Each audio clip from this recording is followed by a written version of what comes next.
Bonjour, je m'appelle Goran, j'ai 46 ans. Je suis gérant d'une cave à vin, bar à vin, donc j'aime cuisiner de par mon boulot. Et aujourd'hui, je vais vous présenter le Multi-Cook and Fry de Moulinex, qui allie en fait le air fryer et le Cookéo Plus, donc le meilleur des mondes. Donc on va essayer de faire des recettes et je pense que ça peut être sympa. Donc voici l'engin, le Multi-Cook and Fry, donc avec 12 programmes de cuisson, avec des départs différés, ce qui vous permet de mettre vos aliments à l'intérieur et de commencer la recette un petit peu plus tard et de la retrouver chaude puisqu'il y a un maintien au chaud. Donc on a vraiment, ça fait à peu près la taille du Cookéo avec les accessoires, donc un bol verseur, une louche, une petite spatule et à l'intérieur une grille de cuisson qui va venir se caler à hauteur pour pouvoir faire de la vapeur et pouvoir mettre ou griller un petit peu plus haut. Et la cuve de 6 litres qui fait la taille du Cookéo, ni plus ni moins. Donc ce soir, pour nourrir ma petite tribu, nous allons être 4, nous allons faire des brochettes de poulet mariné avec des pommes de terre. Ce qui va nous permettre d'utiliser les deux fonctions entre le air fryer et la cuve qui va chauffer pour les pommes de terre. Donc voici les ingrédients pour les brochettes de poulet mariné avec les pommes de terre. Donc là on a fait 6 personnes. Comptez 1,2 kg de poulet découpé en dés de 2 cm, 2 courgettes découpées en rondelles de 2 cm, un oignon rouge, des épices à poulet, des pommes de terre. On a compté 1 kg à peu près, 1,2 kg, de l'huile d'olive. Donc nous allons faire mariner le poulet avec les oignons, les courgettes et les épices. Et ensuite, nous allons rajouter des épices dans les pommes de terre avec de l'huile d'olive. Donc, on a mis les pommes de terre dans la cuve. On va rajouter quelques oignons marinés pour le goût. Et voilà. Ensuite, nous allons mettre la grille en position basse.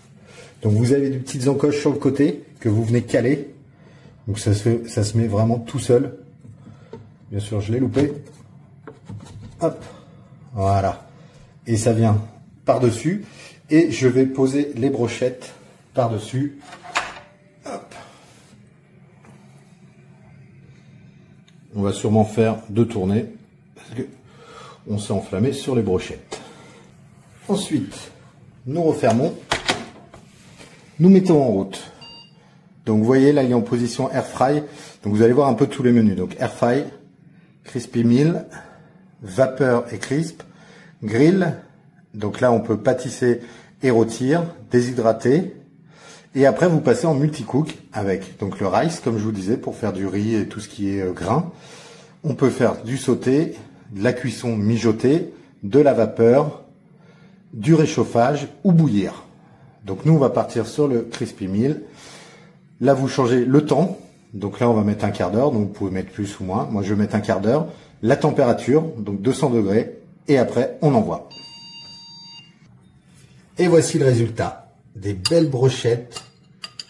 Vous rajoutez un petit peu de déco, un petit peu de feta sur vos brochettes bien chaudes, sur les pommes de terre.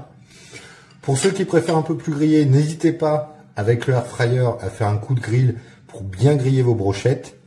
Et vous pouvez servir tel quel. Alors, mes impressions, super. Vraiment un super produit. Ça allie vraiment tout ce qu'il faut entre le air fryer, le Cookéo. On peut pâtissier, on peut cuire, on peut saisir, on peut vraiment tout faire.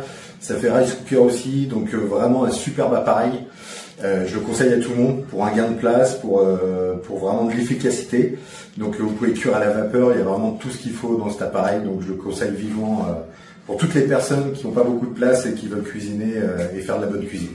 Alors, mon petit conseil pour les marinades, pour tout ce qui est viande blanche, donc poulet, porc, n'hésitez pas à mettre un petit peu de bière dans votre marinade avec vos épices. Ça va vous garder un côté plus fondant, plus frais, et même quand vous allez les réchauffer, la viande restera onctueuse et elle ne séchera pas. Donc pensez-y.